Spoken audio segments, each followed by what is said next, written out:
Qur'oni Karimda aroaytallazi yukazzibu biddin, dinni yolg'onga chiqaradigan kishi haqida bilasizmi? Xabarni bering. Fazalikallazi yad'ul yatim. O'sha kishi yetimga qo'pol muomala qiladi degan. Qarang, yetimga qo'pol muomala qilish ham dinniga amal qilmagan hisoblanadi.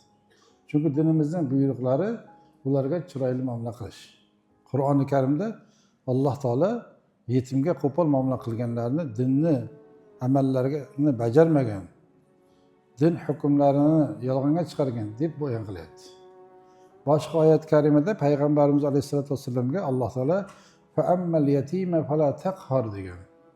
Yetimga qahr qilmang degan. Qarang, yetimga qahr qilmang. Ya'ni yetimlarga qo'pol muomalada bo'lmaydi. Qo'pol muomalada bo'linmaydi. Ularga yordam qilinadi, yaxshi muomalada bo'linadi.